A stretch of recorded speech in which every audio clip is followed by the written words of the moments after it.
Looks like the stream is live. I think a lot of people watch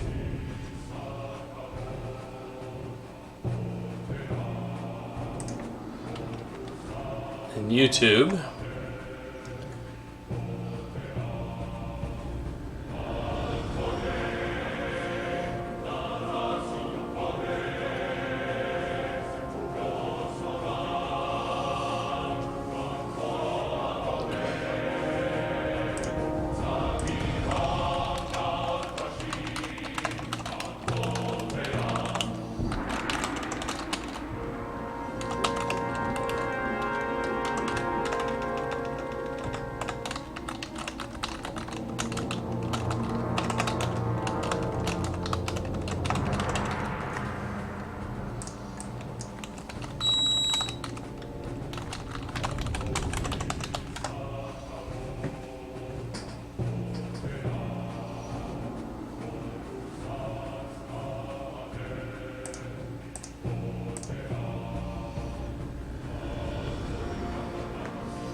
Hello, welcome. Let me put up my little stream starts in thing.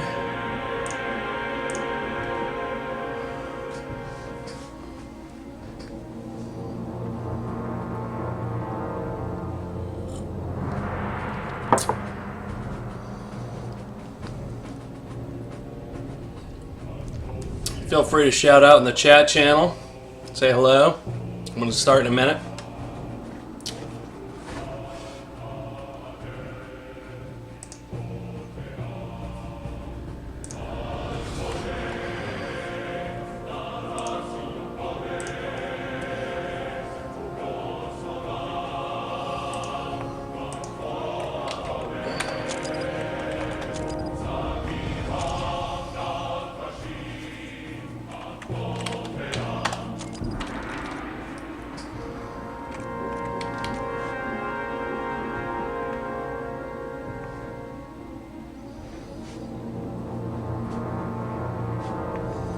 Hey, hey, hey.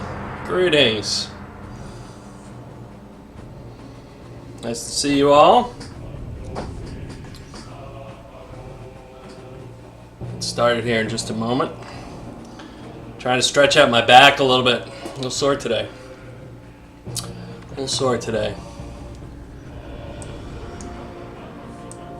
Pull that down. That.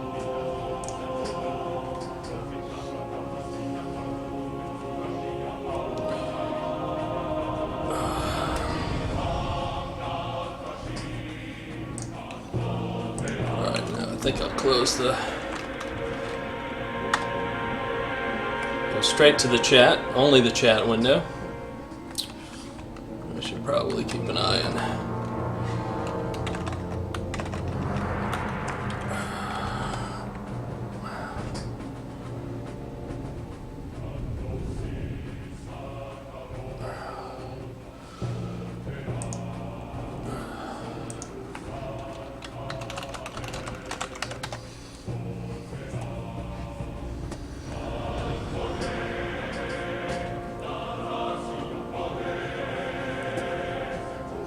All right. Thank you, Officer Mario.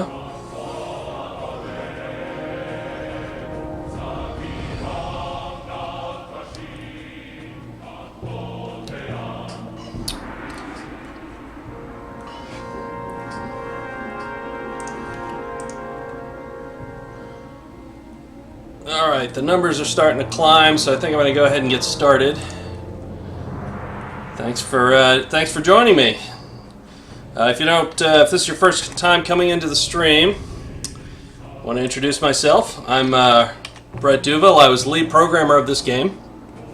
I spent 7 years at LucasArts, and then spent a few years consulting, and then moved on to Bethesda Game Studios. I'm now working independently on a project of my own. Probably talk about that in later streams, but I want to go ahead and get right into it tonight. Where we left off is we had gone into the core ship and split up the commandos, and so now we're in this kind of isolated sense. We're trying to stay below the radar here, which always makes me think, of Daron Stinnett. He was ultimately the executive producer on this project, but the first project lead before he became executive producer. And he used to really try to work to protect his teams from too much of the eyes of the company. Let us kind of do our work and get the game into a state where it was playable and interesting, and then let people in, which was pretty great. As you join us, go ahead and shout in the chat. I'd love to hear from you, just so I know there's some people out there. In any case, rather than spend too much time talking about Darren, I figure I ought to just give him a call, bring him in, and let him be part of it. We're giving him a ring right now.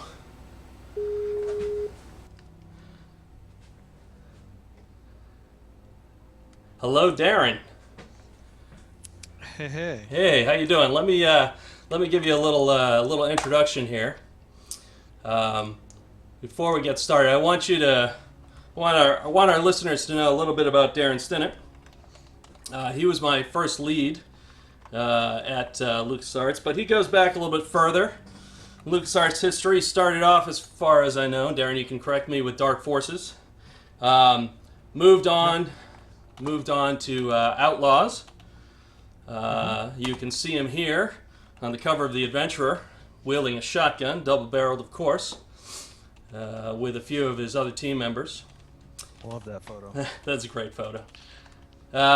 He hired me for Star Wars Starfighter, where I did all the sort of flight mechanics and a lot of the gameplay and various stuff, and of course was also on Jedi Starfighter, the sequel. And of course he was, as I mentioned, the project lead, and then ultimately the executive producer on Republic Commando, before heading out to other parts.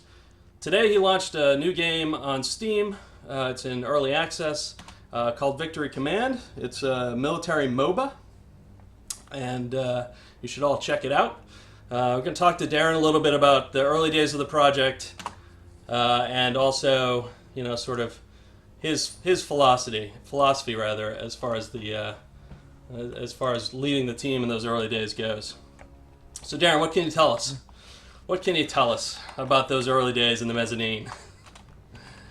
Oh, so I'm going to have to get my head back into some Star Wars. We've been launching a game today, so it's been pretty exciting around here. In fact, it's possible I might get called away because we're in the midst of it, but there's a quiet time right now, so hopefully I won't get too distracted here. But let's see, where to start? I don't know, do you want to start?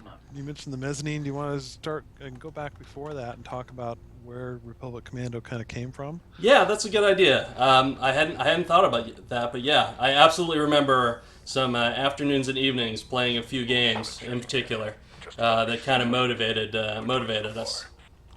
Yeah, it was it was when we were wrapping up Starfighter, or Jedi Starfighter, and was it Starfighter or was it Jedi Starfighter? It was Jedi Starfighter. Yeah, and I remember Tim Longo and I were chatting about what we might want to do next, and we were pretty enamored with the whole idea of a squad-based shooter, and that was just what we thought would be cool to play, and so we talked a lot about that, and talked about some ideas of how that might work.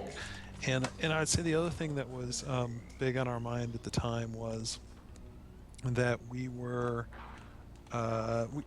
we were a little tired of the bright and shiny Star Wars. That was right in the midst of the prequels were coming out, so we had Jar Jar, and things like that to contend with, and so we really latched on this idea of wanting to do something kind of more dark and gritty, and in some ways it was just sort of where our head was at the time. It was just wanting to do something that was kind of a counterpoint to the prequels, as it were. Yeah, And that's really the absolutely. genesis. It was, we could have done a bright and shiny, Jedi thing with, more kind of traditional movie style Star Wars environments and stuff like that, and still done a squad shooter, but that wasn't where our head was at the time. Yeah, absolutely. I mean, as I recall, the sort of big game they were playing a ton of was Ghost Recon. Was that right? It was one of those early squad-based shooters with a sort of very high lethality, a lot of tension, and it caused you to really need to rely on your teammates, as I recall. Playing multiplayer on the LAN. Yeah, and Call of Duty. Yeah, absolutely, for sure. Yeah. Yeah, we played a ton of that stuff over in that pit as Jedi Starfighter went into CERT, and all that stuff, and and that kind of got you guys thinking, I recall.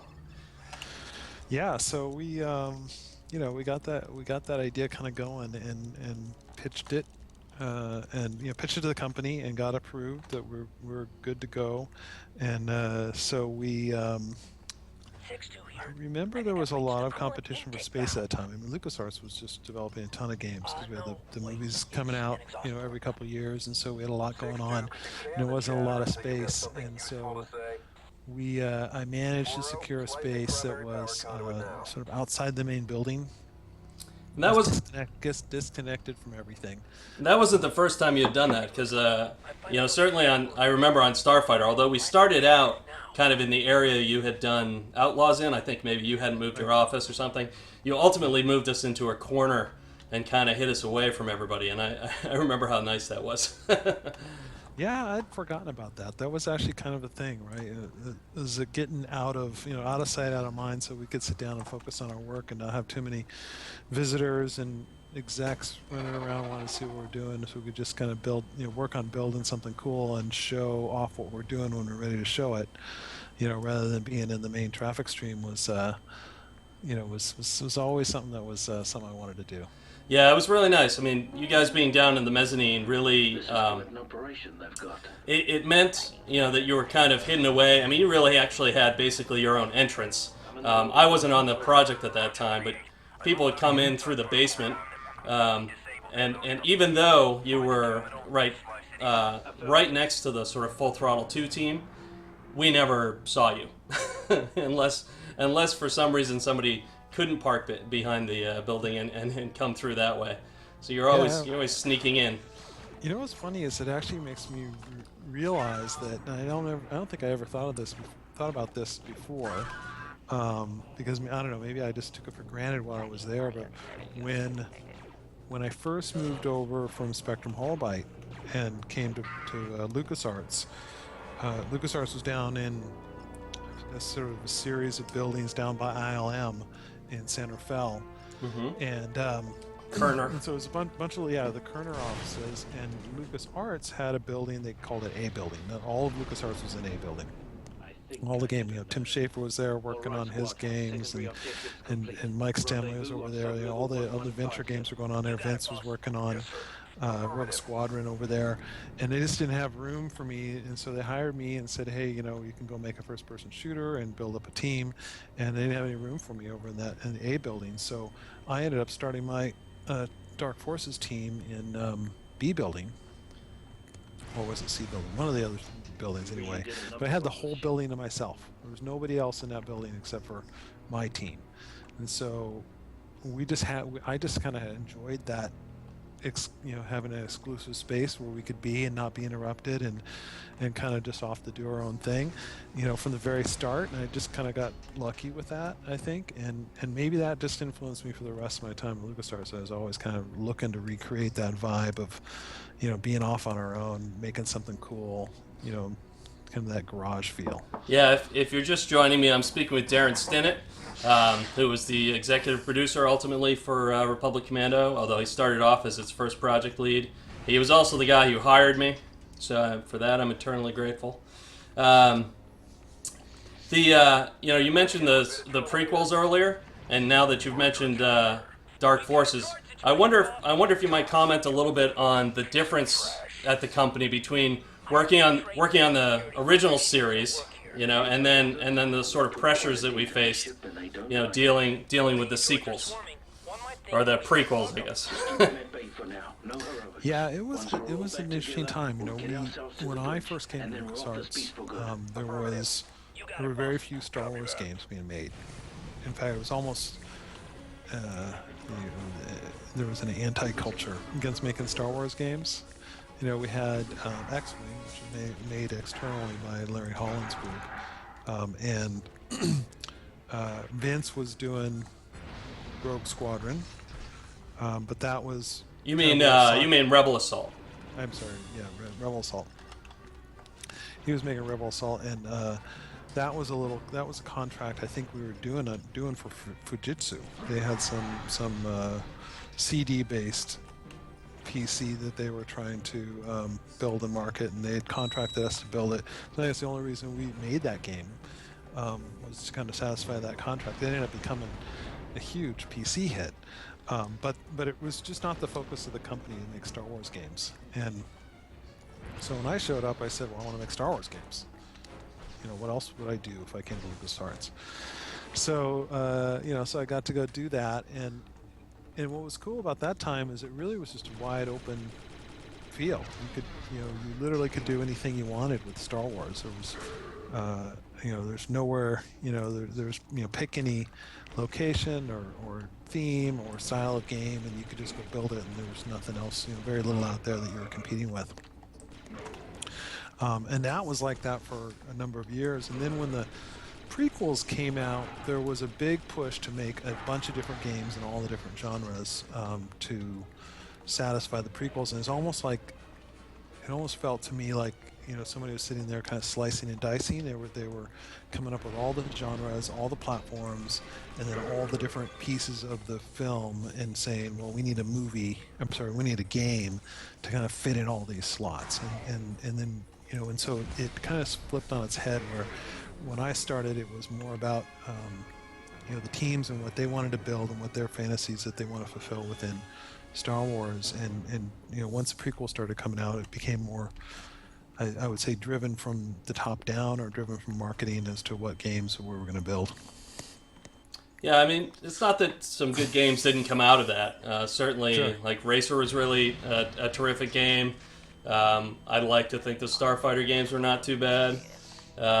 But yeah, I definitely remember it was like, hey, we need to make sure we get these SKUs out, to fill these specific genres that, that are in the marketplace, to sort of fulfill gamer expectations and keep, keep Star Wars relevant in that stuff. It was a bit stressful, right? I mean, on the company. Yeah, definitely. It was also interesting because prior to the prequels, I think Star Wars was so cool because it was so black and white, literally and figuratively. It was about good versus evil, and it was pretty straightforward, and it was just perfect for games, in that way. And then the prequels came along, and there's just all about this, this gray, right? It's just all the in between, and you don't really know who's good. I mean, and I think even Republic Commando suffered a bit from that, because here we are taking guys that were basically stormtroopers, or will become stormtroopers, and making them the hero of the game, but not in the way that Larry Holland could with TIE Fighter. Right. Where you were clearly playing a bad guy. You were playing a bad guy, and they were bad, and they were evil. But that was the cool thing of the game, is you were playing this evil, these evil bad characters. In Republic Commando, they weren't the bad guys, but then everybody knew that they were. So that was a little bit challenging, I think. Yeah, I mean, I think that it was also part of the gaming atmosphere at the time. I mean, when we sort of started out, you couldn't really imagine a game like Dungeon Keeper, right? I mean, when you started out, I mean, that was not a thing that was really popular or common in games. It was unusual to have games that were so sort of dark and, humorously dark in that case, but just kind of taking a different sort of slant on gaming. I've always been, and maybe this goes back to my Star Wars youth, but I've always wanted to play the hero, and Star Yeah, Wars definitely got complicated around this time. But that's what I loved about TIE Fighter was that, Larry didn't run away from the fact that these were bad guys in TIE Fighter. Right. You had your secret missions that you had to go do, and there were always kind of evil missions, and it was really fulfilling the fantasy of being evil. Yeah. But I think that was a characteristic of Star Wars at the time. It was so black and white. Right. Right. Good people and there were evil people, and it was pretty much as simple as that. And then the prequels came along and kind of changed all that. And what is what I think that took a little bit away from in the gaming sense, obviously from the movies, but also from the gaming sense, is that I think most stories, especially most sci-fi stories, are all these, everything's a shade of gray, right? There are no purely good characters and purely evil characters. That's the stuff Disney films. Star Wars kind of created that sci-fi, good versus evil, very clear black and white, and then we lost that. And I think that's, to some degree, that was a challenge, because it's fun to realize that sci-fi, good versus evil in game form too.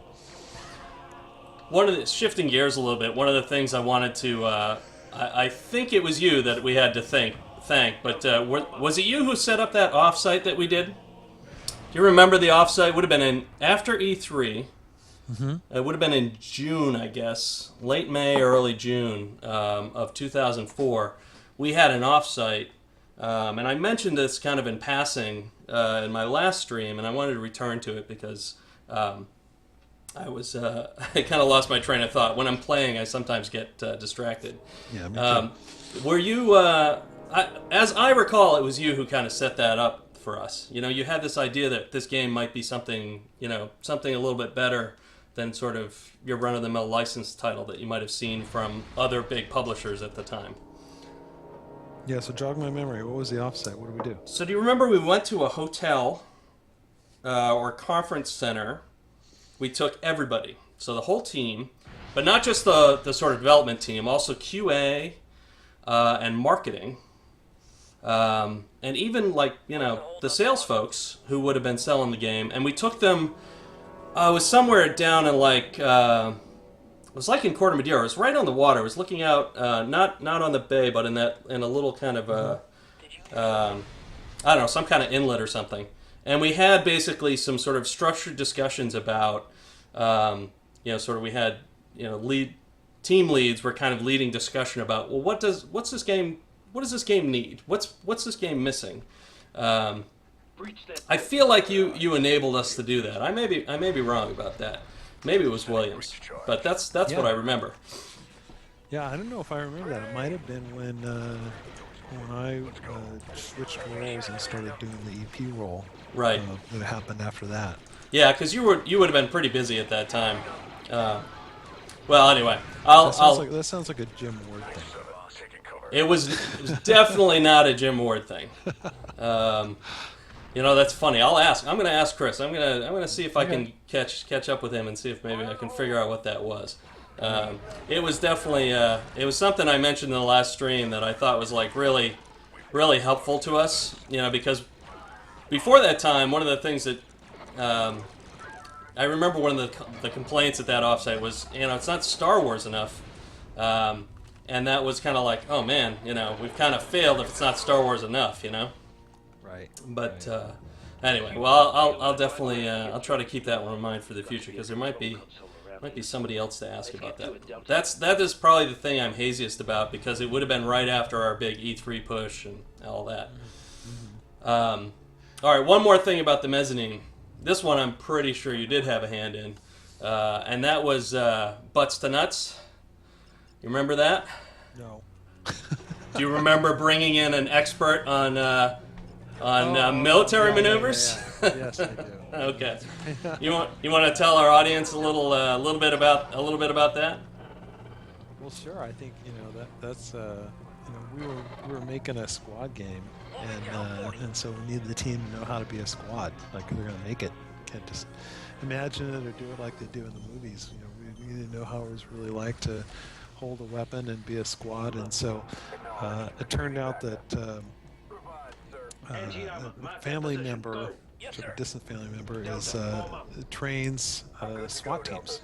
Like that's what he does. He runs training camp for SWAT teams.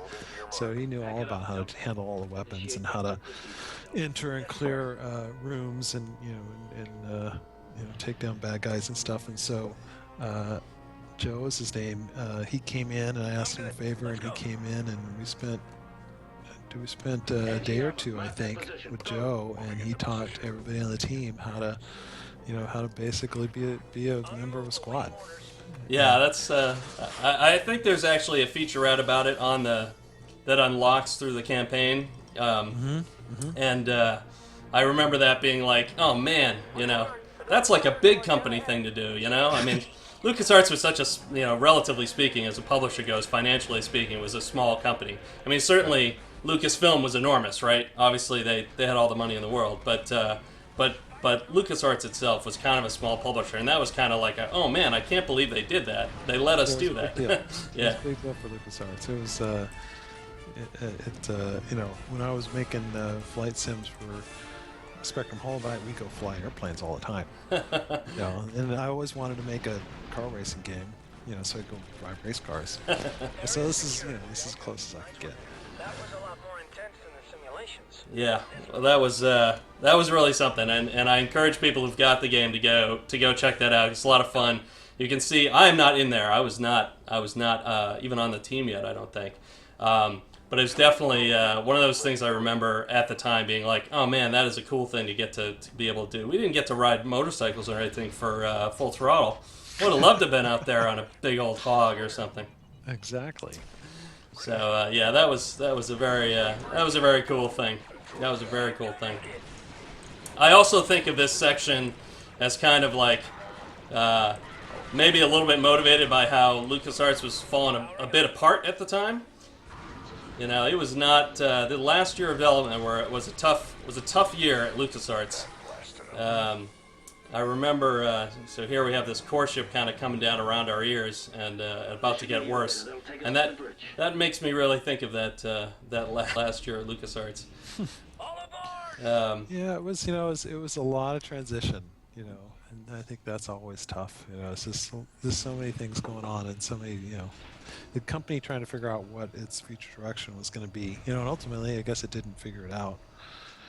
Yeah, that's a fair point. Yeah, I mean it was a console transition, right, as well, and the market was really going to console, and it was funny because LucasArts had actually often been kind of ahead of the curve in some things, technology. They were way ahead of the curve on 3D rendering. I mean, they went all 3D.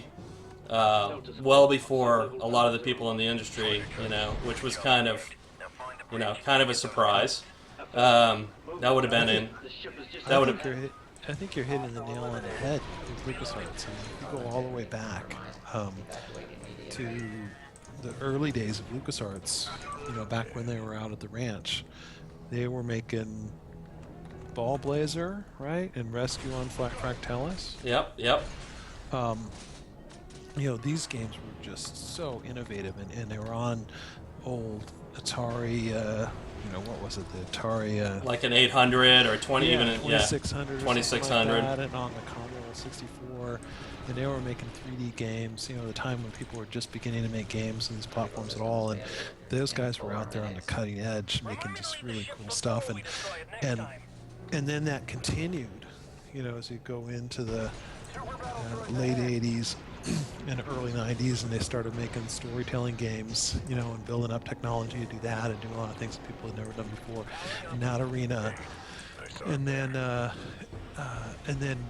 we were amongst the first publishers out there on the CD. Yep.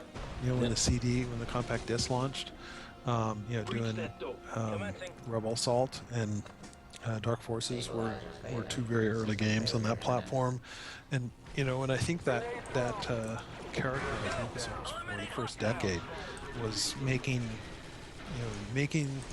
interesting stories and Star Wars titles, but always on new platforms, new technologies, and I think that somewhere along the line we stopped doing that, and I think what changed is where that really went wasn't so much to console. I mean, console was interesting technology, but I don't think it's all that new. It's just better and better graphics every year. But really, it's the same old thing. And where that really progressed to was online. Games went online. Right. Storytelling went online with MMORPGs, and games in general went online. And I think LucasArts kind of steered away from that. And I think that's where we lost our edge. Yeah, I think that's a fair assessment. I think that as great as the company was, I think by the time I came along, it had lost some of that pushing the envelope luster.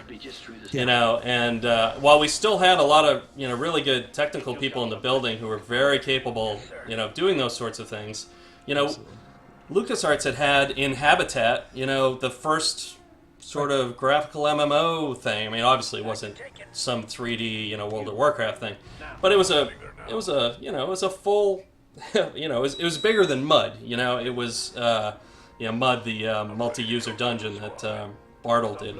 And we definitely did not.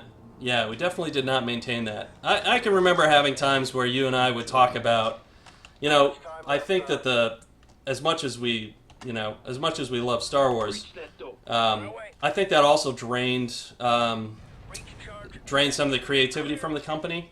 There's not as much room for the quirkier titles. Of course, the titles got more expensive, right? So those that budget, you had to keep them as cheap as you could in order to make sure you could sell enough to justify their existence.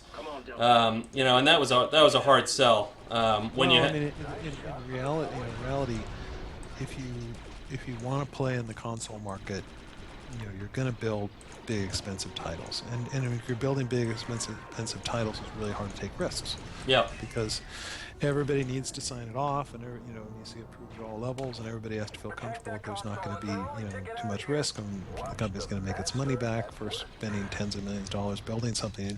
It's really just and you can't really win any other way in the console market because it's really hard to go out and make low budget console games. People don't expect that. They're not buying that. So you kind of are stuck if you go down the console path of doing big, relatively low risk titles because of the expense involved. On the other hand, emerging platforms always allow you to do things much smaller teams and lower budgets, and allow you to take bigger risks. Because at the end of the day, if you spend $1 million instead of $50 million and it doesn't work out the way you hoped, it's not a big of a hit to the company. And so, and that's what was really true in the early days of LucasArts, because we were on these new platforms. It was a lot easier to do lower budget, spend a lot less money to do really interesting things, and some of those things became big giant hits. Oh my goodness, I got worked. I blame Jeff Jones. He was the level designer, I think, on this thing. This is a tough one. This was crazy difficult. Of course, while I'm talking, it's that much harder. And they're counting down. I'm never gonna make it. So you want to tell me, before I die here, you want to tell me a little bit about Victory Command? Yeah, sure. It's I think, as you said, it's really the first military-style MOBA. We're very proud of it. Working on it with Petroglyph. Those are the guys that did Empire at War. Oh, sure. At LucasArts. Yeah. And so they're just like the grandfathers of the RTS genre. They invented it, back in the CNC days, and so they're building this with us. And it's basically a MOBA with military vehicles and RTS mechanics. So that means sort of full multi-unit control. So you can, you're not just controlling a single guy with minions. You are controlling your whole squad, and it could be up to 15 different guys, and you have to manage them. You can manage them together as a group, or you can send them all in different places in the map. You can have different types of units. It's 5-on-5. And you know, we're super psyched about it. It's going out on early access right now because we think the game, you know, the core gameplay is pretty fun, and we want to get a lot of feedback from people as we continue to develop it. And so we're you know we're getting a big beta audience by going out, you know, on the Steam channel for sure. So it's the game is Victory Command. I'm gonna pause here so I can at least show that again. Yeah. Let's see, bring up that slideshow again here. I'm gonna click through to Victory Command because, of course, you know, I don't just use some program. I just went ahead and wrote my own. Anyway, the program is the new game is Victory Command. It's a military MOBA. Darren, I really appreciate you coming on and talking for a while. Yeah, It was really great to catch up with you. And I'll copy the link to the chat just in case anybody wants to check it out. Yeah, that'd be great. That'd be great. Yeah, so look for that link in the chat, folks. And I'm going to go ahead and get back to taking on this bridge without probably talking as much because it's a little bit harder that way. Well, thanks. Yeah, I gotta concentrate. Thank you. Thank you so much for coming on, man, and good luck. Good luck with Victory Command. Thanks a lot. All right. Good night. Busy day for Darren today. All right, let's get cracking here. Clankers. It's really great. I mean, Darren, as I mentioned, you know, he hired me at LucasArts. So to an extent, I owe my game development career to Darren. I was there. I had emailed Tim Schafer. I've told this story many times, so if you've heard it before, sorry. I cold called Tim Schafer and asked him if I could, you know, take him out for lunch and, you know, get his advice on on basically getting into games and, you know, maybe having a career as great as his has been. Part of that ended up being an actual interview. And Darren was one of those people who interviewed me that day, which was pretty great. It was my first professional interview, and I ended up having a 7-year career with a few games out of LucasArts as a result. So I've always been very thankful for those opportunities. Yeah, it was a great company to work for. It was a great company to start out at. I learned way more in that first year of Starfighter than I had learned in years and years of graduate school and what have you. So it was pretty great. I have Darren to thank. It was a good boss. Challenged me when I needed to be challenged. Gave me a little lead when I needed to be able to stretch my wings a little bit. He was really fun to work with. Wish him all kinds of luck. We're almost there. Yeah, with his the company he's working at now, Playgrid. The bridge should be just through this door. That MOBA looks pretty good. I've watched some streams of people playing it. It looks pretty cool. Looks pretty cool. I don't play a lot of MOBAs. I can't click fast enough, but I think it's something. If you're into that sort of thing, you might really enjoy. Setting charge. Clear. Yes, I apologize. I'm very focused. I haven't been checking the chat very much. This did come out a little bit after Halo 2. We finished the game actually at the end of 2004, and it was not released until 2005. Basically, they were. How much time left, sir? Whoops! I fell off of something here. Where am I? That's not good.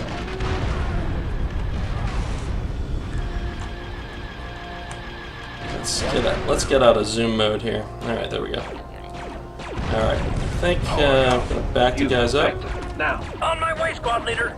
On your 638. let's use this clear line of fire. Protect that console. It's our only ticket out of here. By the book.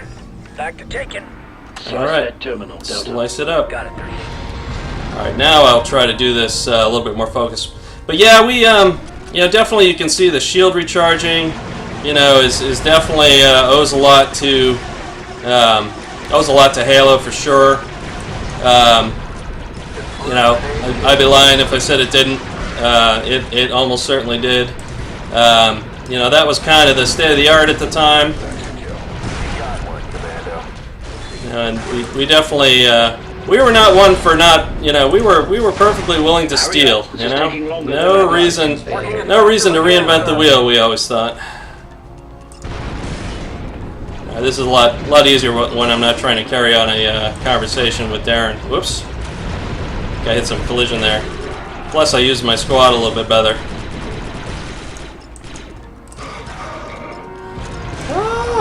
There we go.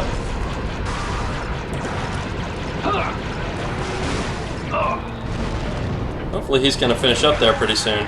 Let's do it. Codes downloaded, sir. We've got the codes. Well done, Delta. Alright, let's get out of here.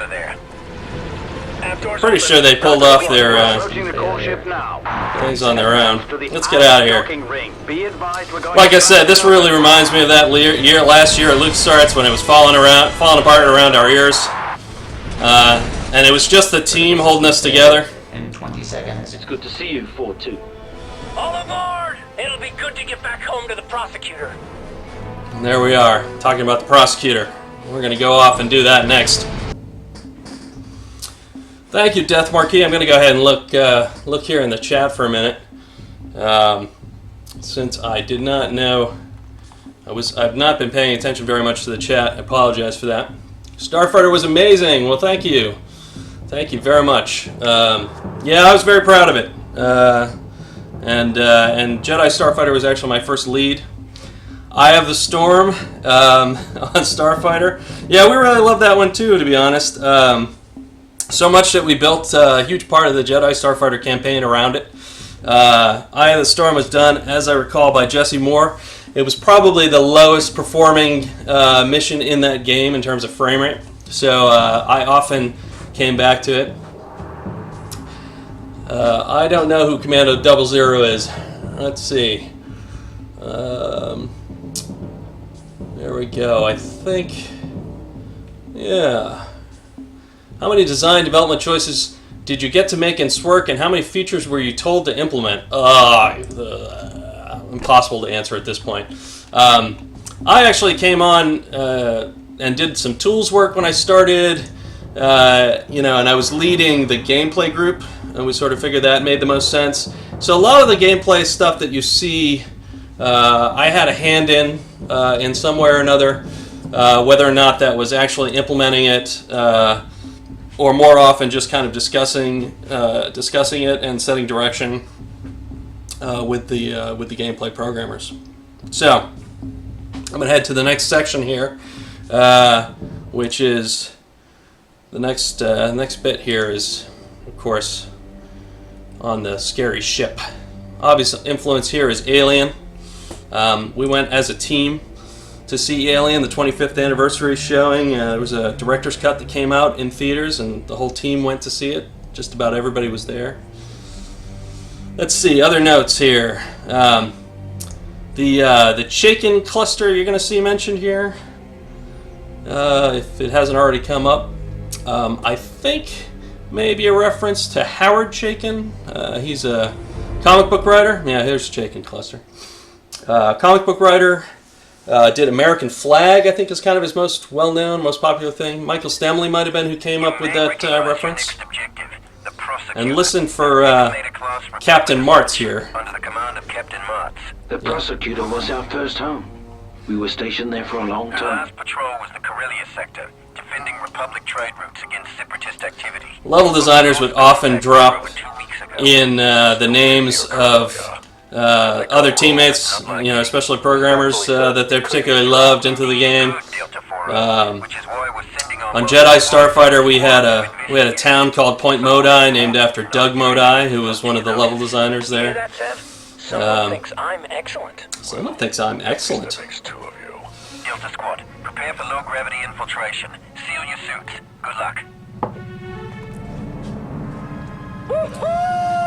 Yeah, we were definitely pushing here for that feeling of being out in space on a on a deserted hulk of a ship. 3-8. Each member of Delta Squad has been sent to one of the 4 data cores to retrieve critical information. Your primary objective is to retrieve the flight recorder data from the aft data core, then rendezvous with the squad for exfil. As squad leader, you may also be called upon to assist your squad mates with their orders. 07 is tasked with retrieving the sensor logs from the starboard data core. Delta 40 will hit the port core for the manifests and... We like to mix up the sections where you were Lost contact with with the squad and the sections where you weren't. It's kind of a rhythm of play sort of thing. Boss. 6-2 out. That's a negative, squad leader. 4-0 out. What do you think happened to him? That's not important. Right, sir? Right, 40. If the advisor can re-establish comms, he will. In the meantime, we've got some data to retrieve. Move out, Delta. But whenever I play this section in particular, which is so empty and everything, I don't know. I feel kind of lonely, you know. It's a lonely, dark, empty ship, and it's kind of scary.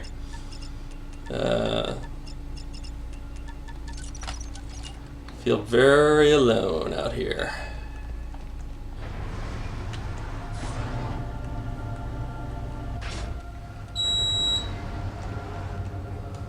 Oh, Minox.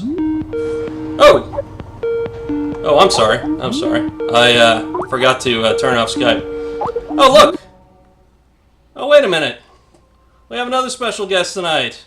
Ladies and gentlemen, it's Jesse Harlin. Jesse Harlin. Hey, he was the composer on this game. Here, Jesse, I've got. I didn't want you to feel left out. I've got a bunch of slides to show for you too. Jesse, of course, I first ran into him here on Republic Commando, and so we worked together on that.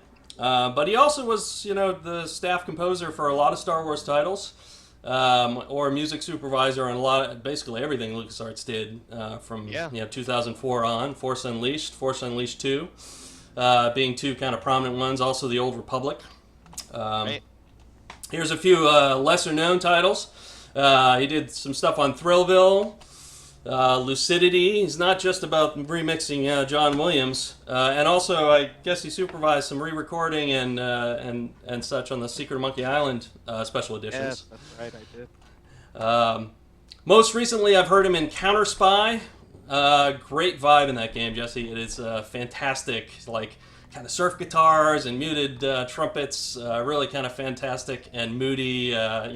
Really captures the sort of feeling of that piece, like or that place and time, sort of like an update on No One Lives Forever. The music has more humor, I think, than the game does, but it's really lovely. So thanks for coming by, man. It's really terrific to have you. Yeah, no, I'm super glad to be here. Thanks for the invitation. So we're Republic Commando was definitely a very bright spot in my time at LucasArts. So it's nice to get to talk about it. Yeah, it was definitely a highlight of my career there too. Although I love all the projects I did at LucasArts for different reasons. I can safely say there's a few I don't love. Oh yeah, well I definitely have one I don't love, but I only of the ones I shipped. Yeah. This is I love your music in this area. It's so foreboding, and I'm getting some interference in my visor. and it ties in. It's like you said, everything was we were trying to go for that alien vibe, and that isolation, that real sense of foreboding's probably the best word for it. You're right. Yeah, you've got the sort of, not really full-on survival horror, but kind of low level, the bassy sounds. I mean, I am not a music guy, so my popular music was less popular in the like the 1800s, or maybe the early 1900s. I like jazz too, but I mean, what I love about this is how it all fits together with sort of a lot of the other elements that are going on. You've got the static, you've got these sort of low-level hums, but it's not even just constant, and kind of having the subwoofer make you feel emotion. It's got more going on than that, and I think it's I think it's really nice and kind of understated. Yeah, well, thanks. I mean, it was a really interesting challenge, you know, because I think Darren mentioned this before, but you know, or maybe it was you. There was this sense when it first started of make it gritty, make it dark, make it sort of the non-Star Wars game, you know. Yeah. And so originally when we started, there actually was no John Williams music in it at all, and I was using a lot of really weirdo instruments that was a lot more like Jerry Goldsmith than it was John Williams. You know, you can hear, particularly on the RAS levels, I'm using a lot of prepared piano, which is when you take an acoustic piano and you goof around with the strings in it so that they've got nuts and bolts, and you're hitting them and plucking them and all kinds of weird things instead of playing the piano normally.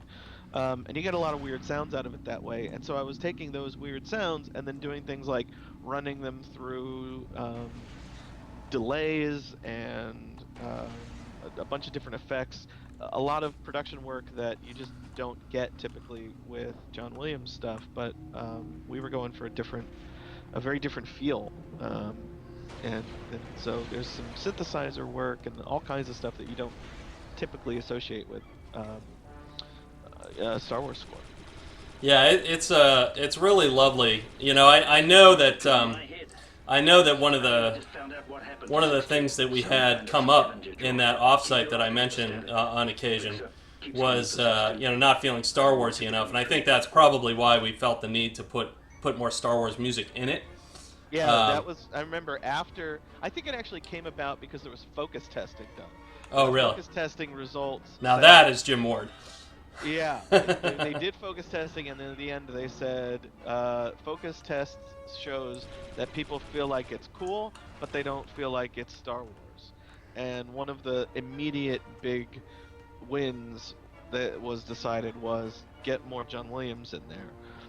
But that created like its own big crazy problem, because John Williams' music for Star Wars scores are full of specific themes that represent specific characters, and there just was nothing in the thematic material that could represent heroic stormtroopers. Right. We had to create our own thing, and more than create our own thing, if I was going to use John Williams music, I spent a ton of time editing out and editing around all the themes that are in the pieces that we use. So the Williams music that is in Republic Commando is really, really chopped up, and I can't remember. I think there's maybe one place where I used the Imperial March, somewhere on Kashyyyk. I think there's a door breach or something, and I used it. And used a little bit. March once. Other than that, it's we yeah, have I mean, heroes, you know. Exactly. I mean, that's the thing, is that at this time, you know, the clones aren't the bad guys necessarily, right? I mean, it's I'm gonna die here because I don't remember how to do this stuff on the PC. There we go. But the there's a definitely, as far as the prequels go, right? I mean, you've got a totally different vibe from the stormtroopers and the sort of battle droids, or I don't know. And this is one of the things that's come up on the stream once already. I didn't see episodes 2 or 3, so I don't even really know what kind of character the music has as far as that goes. But well, it's funny. Okay, stay put. People who are not anything except the most hardcore John Williams fans may not know this, but a lot of the music that was used during Ep2, during the battle on Geonosis, a lot of the music was actually reused from Ep1. Really? And, yeah. As far as I heard it, there was apparently a thing where, because a lot of it was at animatic stage and not really finalized by the time Williams was scoring it, I guess he was like, I can't work with this or something, and so they said, all right, well, we'll just kind of backfill with stuff we've already got, something like that. Anyway, There you if are. you go and take a listen to the Battle of Geonosis stuff, it's a lot of music from F1, and because of that, there's just not a lot of, like, you know, you see the clones for the first time, and you see a bunch of, you know, if you're a composer going to look for what to use as a basis for the clone music, there's actually nothing there to dig from. One thing that I did find is when the dropship comes down into the Geonosis arena and the cavalry arrives for the first time to rescue Anakin and Padme, there's this great little stinger that Williams uses, which goes bum bum bum ba ba ba ba ba ba, and I took that and put that in Republic Commando all the time in order to tie that back to the movies. That this is like a brief little stinger, heroic stinger that represents the clones. I think I even then used it in other games afterwards. Whenever there were heroic clone moments, I'd try and find that same piece and put it in there. So you were doing the same kind of reuse Williams was. Yeah, that's right. I think that that's one of the things that is very iconic about Star Wars. Of course, is just the use of that music and how it definitely fits really well. You think about that with cinema generally. I wonder if you could talk a little bit about the sort of music systems that we gave you. Yeah. Man, this place, this little corridor. Yeah, I know. Right. Believe me, I played through it recently, and I was like, ah. It's funny because like there he is. That's Stinky. This is the thing that I think this is a John Drake level. It would not surprise me. Yeah, that's probably right.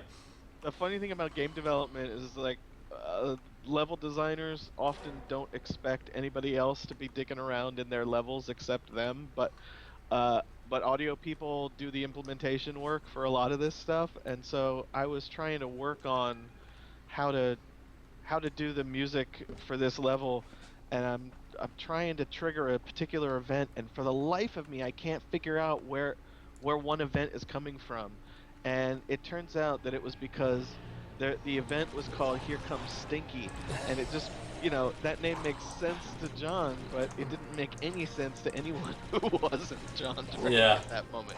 It's funny the way designers organize their stuff. I mean, it's all just like stuff that they'll be able to remember and make sense of, and that will make them efficient. And so it's got all kinds of references. If you look, at stuff, it's just like, what on earth do these things mean? Yeah. And here's was it Vodeon? Yeah. So hey, before we I want to talk about iMuse a little bit too, but or the not iMuse, but the iMuse we gave you. Yeah, that's right. But before we get to that, talk a little bit about Vodeon, and what I remembered was that your then girlfriend and now wife had helped you.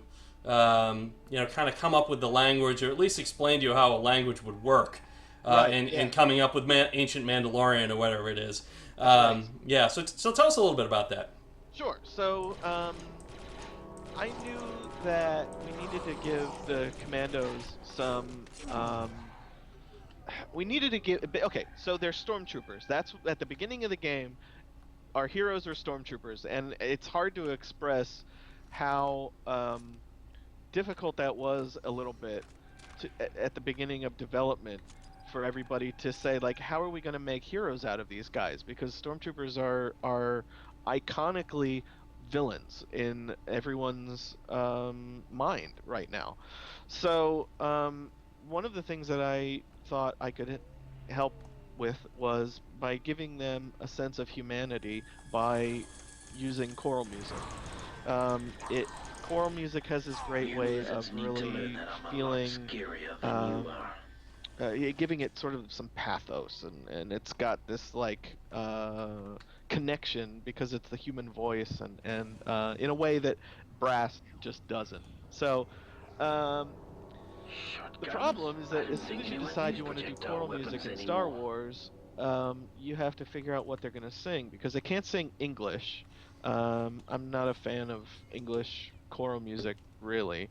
I just think that it would be weird if you're walking around as a stormtrooper and you hear things like, "We are clones." Like that Yeah. just wouldn't work, Well, we could have used the music from Ash, right?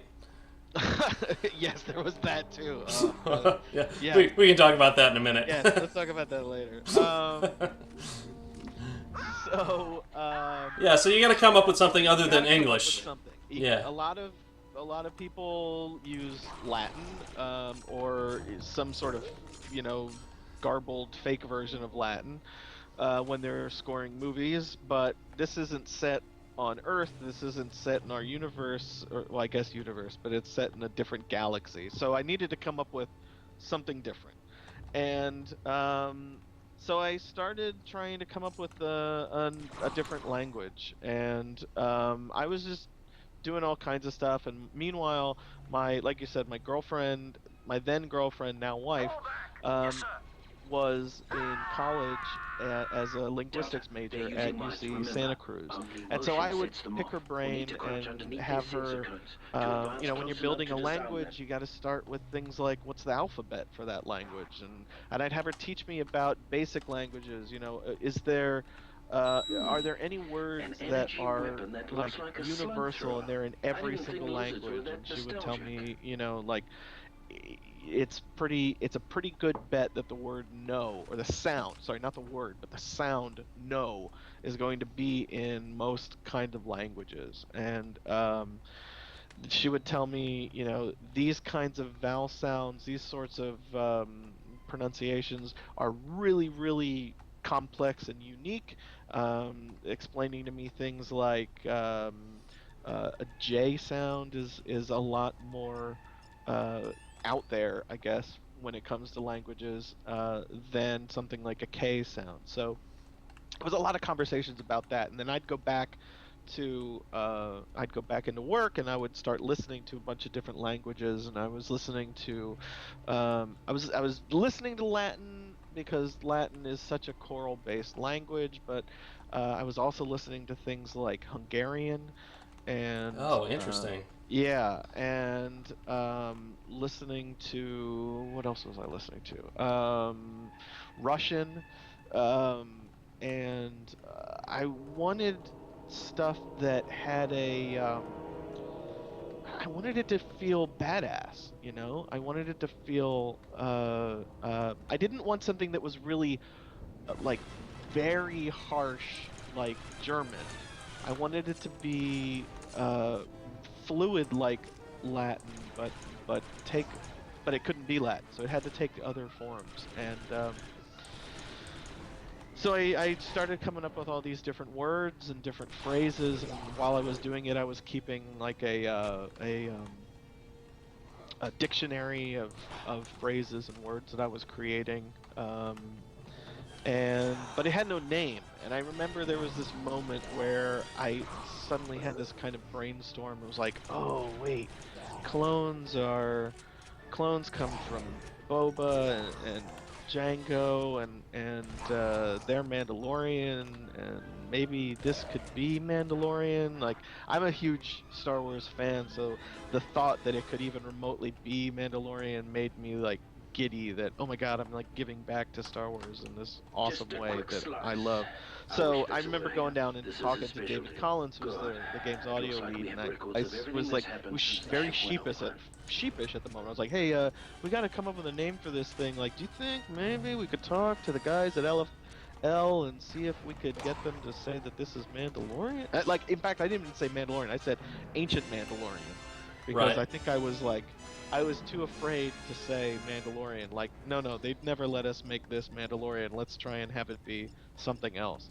So anyway, David said, yeah, let's give him an email to Lucasfilm and see if they'll do it. And they came back and said yes, and it was fantastic. I loved it. Yeah, that's great. I gather, and again, I'm a world's worst Star Wars fanboy. I gather it was also used as the basis for some of the Karen Traviss stuff in her Yes. novels. That's right. Yeah, Karen Traviss came over to meet with the team while we were developing the game, and I forget who it was that was giving her a tour around, maybe Justin Lambros or something. Mm-hmm. And Yeah, it would have been Justin or maybe Julian Yeah. Kwasniewski, because he would have been the content supervisor, I think, then. No, not Julian Kwasniewski. Julian Kwasniewski is the sound guy who. Oh no, Julian. Oh shoot, what's his name?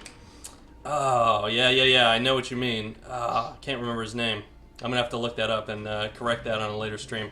But yeah, I remember he had curly hair, blonde hair. Yeah. Anyway, that guy. That guy. He might have been doing it. Right. So Karen Travis was brought by my my office, and I was showing her what I was doing, and she just was like super into it and was really complimentary of all the music that I was writing, and seemed to really dig all the work that I'd been doing on this language stuff. And she asked if she could have it, and so I sent it to her through, I guess, whoever it was that came through with her. I sent it to him, he sent it to her, and yeah, and it found its way into her novels, and in fact, so did some of the songs. Like there's a scene in, I think it's her second book, where the clones are performing a song in the hangar as they're getting like hyped up and ready to go into battle, which was just fantastic. It was so awesome to see that get in there, and I got a thank you in the front of the book, and it was really cool. That's awesome. Yeah. I want to point out to folks here that we didn't want to script these guys to last too long, so that's why that Trandoshan goes and makes them go away. We didn't really have an AI to deal with, other. We didn't want them to be commandos, and we didn't want them to be anything else. We just didn't really have time to make them anything kind of exciting. So that's why those turrets exist. Sorry to interrupt and jump in there. No, it's fine. I'm letting me watch this some and get to see this again, because I haven't seen this probably in 9 years. Yeah, I hadn't either, and it is really fun to revisit this. I have a hard time playing games after games that I've worked on after they come out. I've spent, one of the things people don't realize is by the time the game actually ships, you're usually actually fairly sick of it. It's not that you don't think you've done a good thing or anything like that. It's just that it's exhausting to spend all that time. I had one of the environment artists tell me that if he had to listen to the music for this game one more time, he was going to sharpen a pencil and poke his ears out. Yep. Yeah, it's a tough thing to, because you love the game so much while you're making it, and then by the time you actually ship it, you hate it so much. Yeah. Because it's a lot of things. I mean, it's like you're looking at things like you spend a huge amount of time on like performance, and I was mentioning earlier that I still remember that Heart of the Storm was the most badly performing level on Starfighter, and that's because I had to play it 11 billion times as a result. And so you get you definitely get tired of it, and it's hard to even appreciate it anymore. You get to the point where this sounds like a little. Is this Williams? Sounds like a little Williams. Is that Williams? Yeah. Okay. You kind of just you just lose any perspective whatsoever that you ever had on your game. Like you don't even know, is this game fun anymore? Does this game look good? Does it feel good? And I really admire those among us who can still have perspective on their projects when they finish them and are interested in playing them or showing them off. Like I would not want to be I don't know, Chris Williams or something after this shipped and having to go and show it and whatever. I guess marketing did a lot of that for us, but still just like ugh. Yeah. Anyway. Yeah. So tell me about Ash. Yeah. Marketing. Speaking of marketing, was going out and trying to find ways that they can help market the game. And one of the things that they did is they found this band named Ash, who had either an album that had just come out or was coming out, and they were big Star Wars fans, as I remember. Their album was called something like 1977 or something like that. Anyway, this is 10 years ago. I don't remember all the exact details. Well, I listen to Ash every night before I go to bed, so I'm Yeah. Okay. Well, good. So you can correct me on what's wrong. But they had this song called "Clones," and marketing inked a deal to include the song in the game, which was a really big deal for Star Wars because there has never been a pop song or rock song in a Star Wars game before or since, or movie or TV or anything. Right. With one exception, that's the Star Wars Connect dance mode. But we're not going to talk about that. So they came to me and they said, like, okay, so here's the deal. We have this deal with Ash, and you have to put this somewhere in the game. And I just was like, I don't know what I'm going to do. How can I possibly put a pop song, a rock song, into a Star Wars game? Like, it just doesn't fit with there is no level where it makes sense. You know, it's not. There's no. Yeah. Yeah. You know, it's you can sort of understand, like, I don't know, like something iconic like Ride of the Valkyries or something being in Apocalypse Now, but you just cannot fathom, you know, guitars in a Star Wars game. It was just like, it makes no sense. Right. So yeah, so the only thing I could come up with was, well, let's put it over the end credits because we're gonna need something, and you know, surprisingly, it kind of worked. It certainly doesn't not work in a terrible way. Yeah, right. The only thing that bugged me was that then the game came out, and reviews repeatedly at the time said that the soundtrack was by Ash, which was like, come on, you guys, this is my first big LucasArts game that I was doing. I had done some stuff before coming to LucasArts, but this was my first big thing for LucasArts. Certainly my first original score for LucasArts. And now I'm like excited, and I'm digging into the reviews to see what they think, and find that, you know, they're not doing their homework, and they're saying that the music for the game was. Not only would they say the music's done by Ash, but they kept saying that the music by Ash was in the game. And I just was like, no, you guys have it all wrong, and I don't know why. I don't know why they did that. It never made sense to me. You know, it's funny because, you know, I've long given up. I don't read anything anymore when a game comes out. But I definitely did on my first. Yeah. Absolutely. You know, I read everything. I still read everything. Do you really? Wow. I really do. Yeah. I mean, I was lucky with, you know, with Skyrim. You know, they were almost universally kind. You know. Yeah. So it was not a huge deal for me to read those. But mostly, I would only read those that you know, other teammates would forward on. You know, because they were like, oh, this has a specific angle, or, you know, here's whatever. You know. Right. And I almost never really revisit. I mean, I don't revisit the games, but I certainly don't visit that stuff. It's so I don't know. It's playing with your emotions.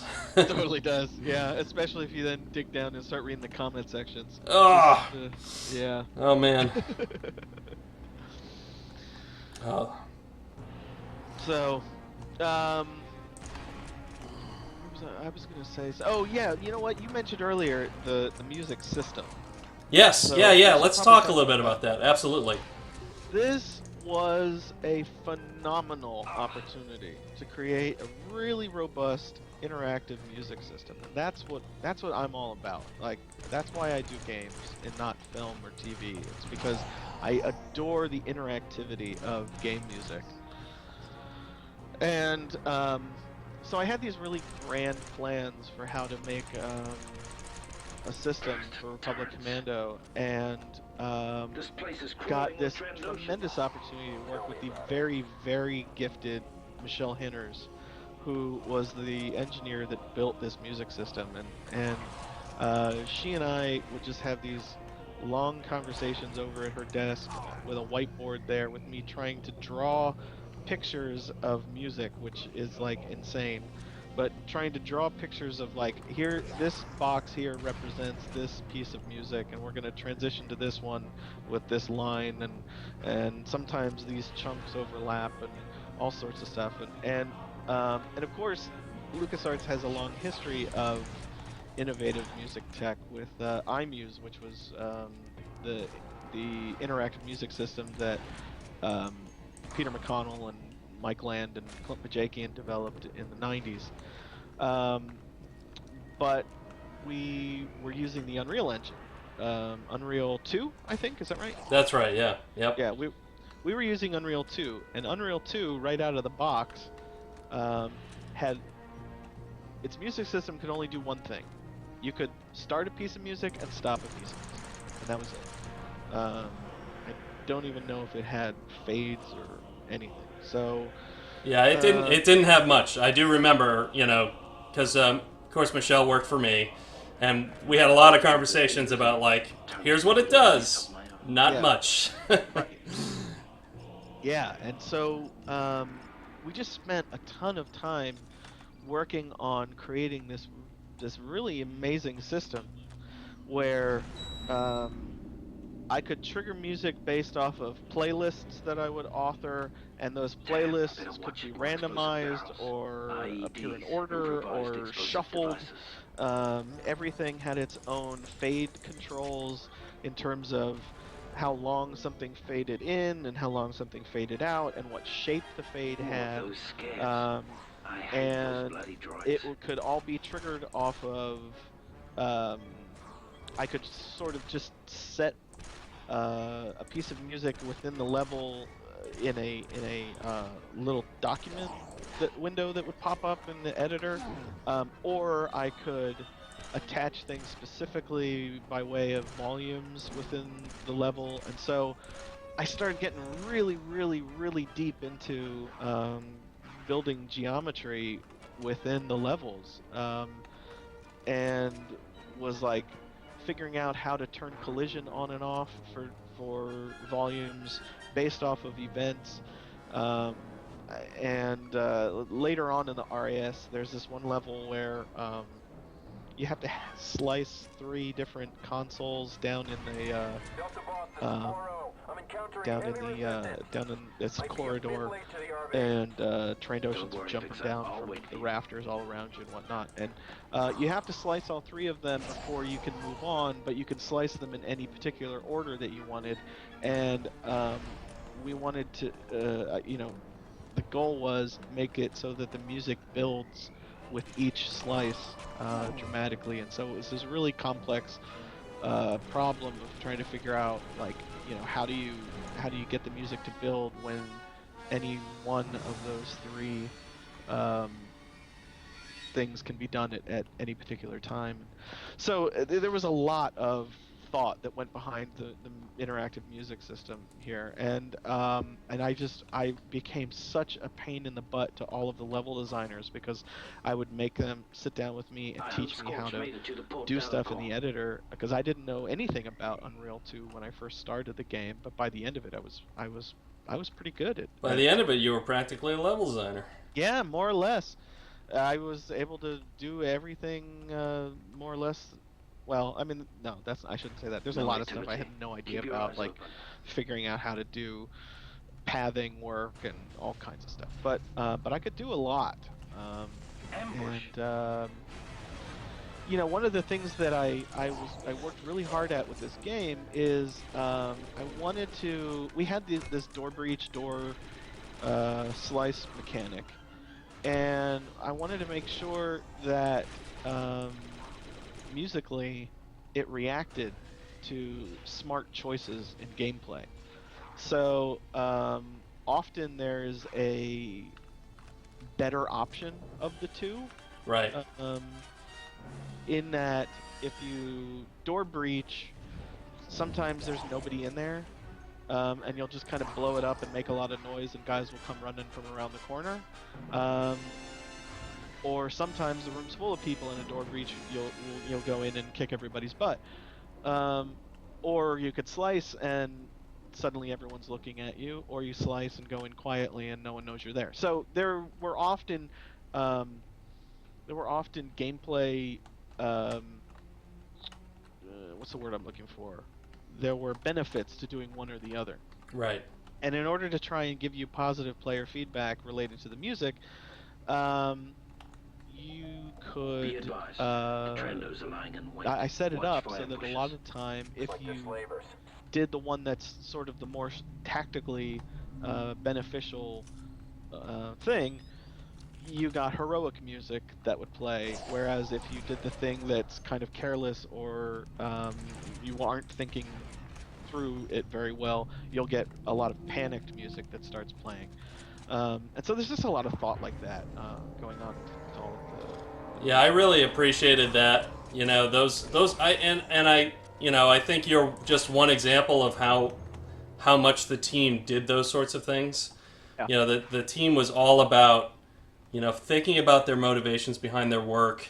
You know, one of the things in here was that, you know, the Trandoshans were all about ambushes and stuff like that. And that's kind of what's going on in this whole level, is that, they ambush you when you come into that hall, and then they ambush you with these sort of, you know, in any other game, you know, in like Doom 3, which we also looked at, you know, for this level, you know, these would have just been completely unexplained, you know, monster closets, demons come out of monster closets, that's just the way it is, you know, but we really, you know, between, you know, animators and Nathan certainly, you know, kind of sort of came up with sort of, these are the way things, this is why the things are the way they are, you know, and not just these are the way that things are. I think that's why it's actually endured, to be honest. Yeah. There's a thing coming up. It might actually be not too far from here, where there's a hallway blocked by a whole bunch of stuff. And I think you can, maybe it's a different level, but you can either blow it all up or you can sneak around it through the vents. And that's another one where there's like a choice, and the music reacts differently, and there's, I mean, you can't see it because it's Just some interference on the invisible comm while link. you're playing it, but if you looked at the editor, you would see this really complex series of volumes that are all boxed off around this this hallway chunk, where depending on which way you go, you get collision starts changing and music cues start changing. I wish they'd stop doing that. And you know, watching through this while you play it, like, I feel like I'm just seeing, you know, trigger volumes and Yeah, I know. It's the Matrix for you. yeah, right. It's like I remember what all of these rooms looked like before they got their environment art in and any of their lighting in, you know? Right.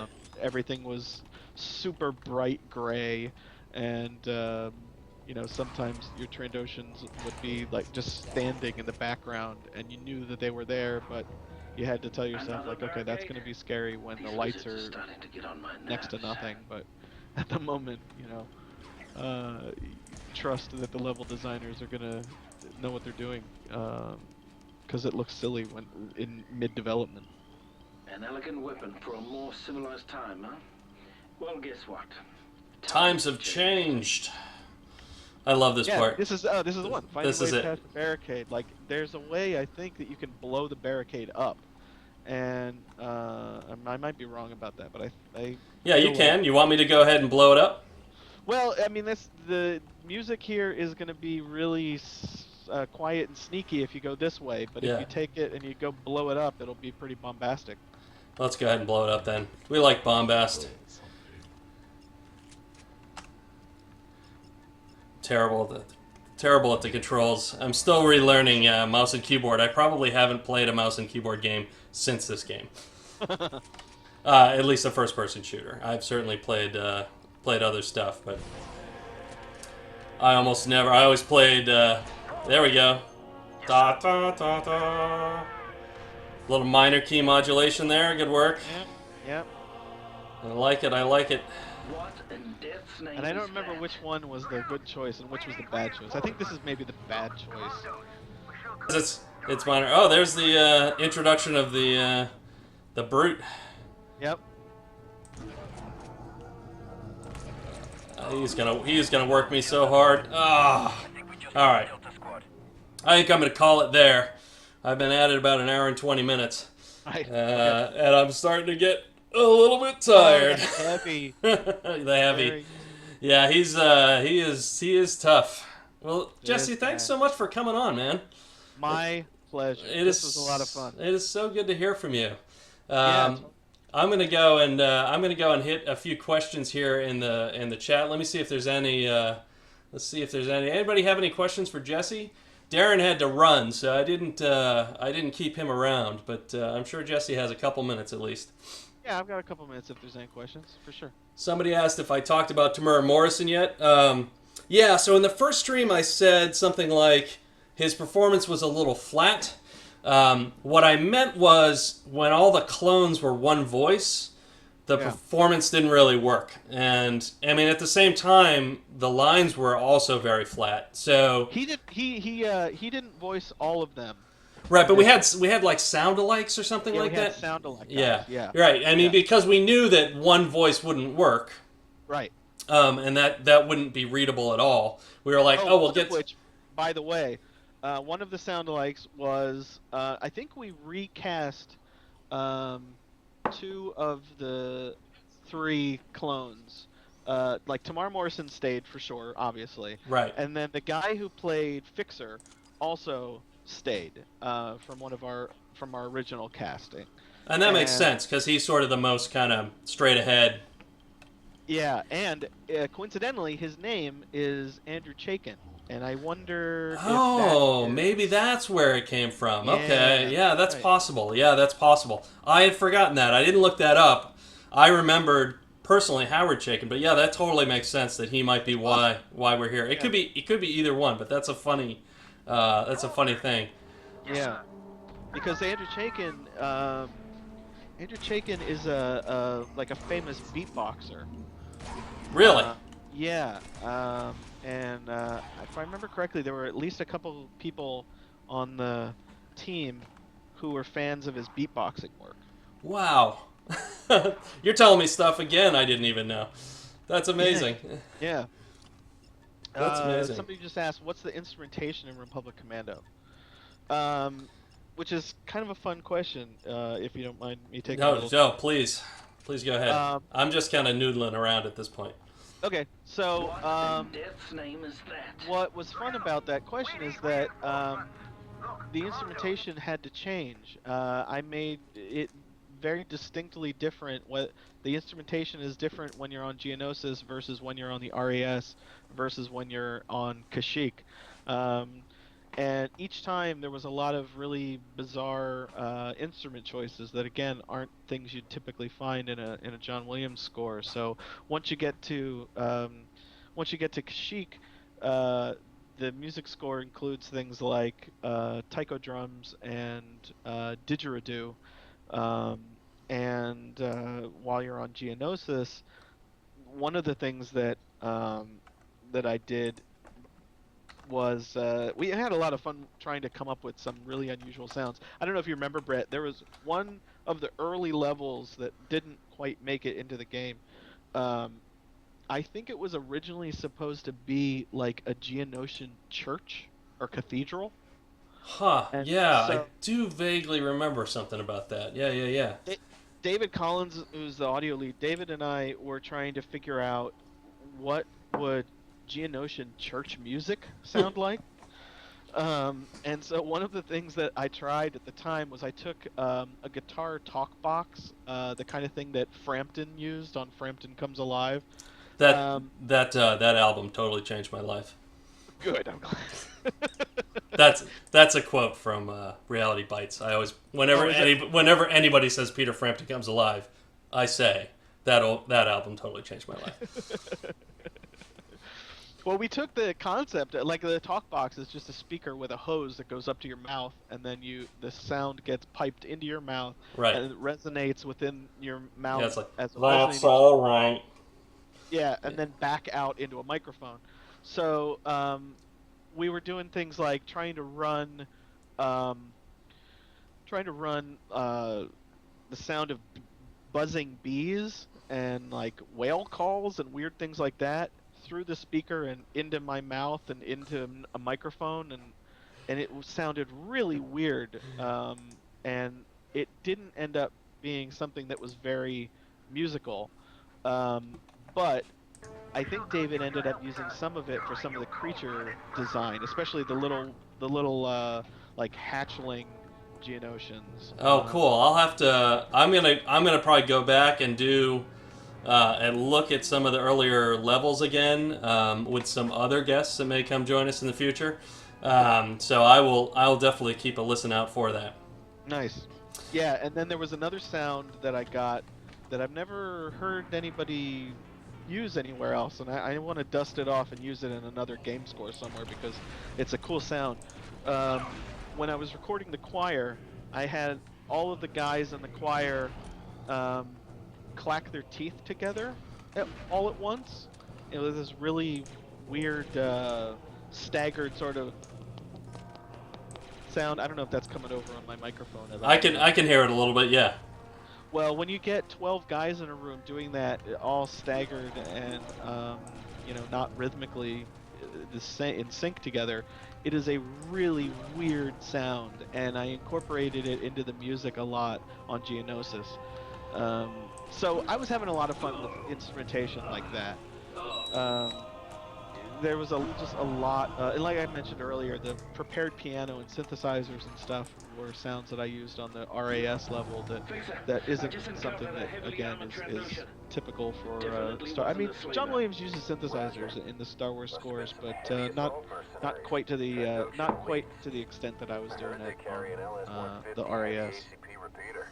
So. All right, man. Well, I'm gonna. I haven't had dinner yet. It's getting late for me, so I am gonna do that. But I want to thank everyone who joined us, and those who are watching later on YouTube. Hey, Jesse, where can they find you on the internet? So my my website, which is just like my portfolio, is www.dunderpatemusic.com. I will type it into the chat here, dunderpatemusic.com. And then you can find me Dunderpate Music on Twitter, Dunderpate Music on Facebook. That's where I am. All right, man. Well, thanks so much, and I'm sure all the fans also thank you for your contributions, because it is really a lovely sounding game, and the music really contributes in a great way. It was a blast to do. Yeah, in a way that I think is really unique, honestly, to Republic Commando. There's not a lot, at least in my time there, there's not a lot of Star Wars games that had anything but just straight up Williams pastiches, and it's really kind of cool to have been part of that. So I thank you. Yeah. Thank you for the invitation. All right, man. Fun. All right, take it easy. All right. Love to the wife. Love to the wife and kid. Yeah, likewise. Okay, thank you. Good. Yep. Bye now. Bye. All right, ladies and gentlemen, that is it for us tonight. I'm going to go ahead and wrap this one and get uploading going. It's going to go up on YouTube. It's been very popular there, which is great, but I thank you all for joining me here in the stream. That's really great. It helps to have that kind of buzzing along in the background. It's encouraging. So tell your friends. I'll be back again next Tuesday. We might be able to score another couple invites for guests. And be able to talk about sort of the ins and outs of how this game was built. And I really have been enjoying this chance to look back. Thanks so much. Take care for now. Good night.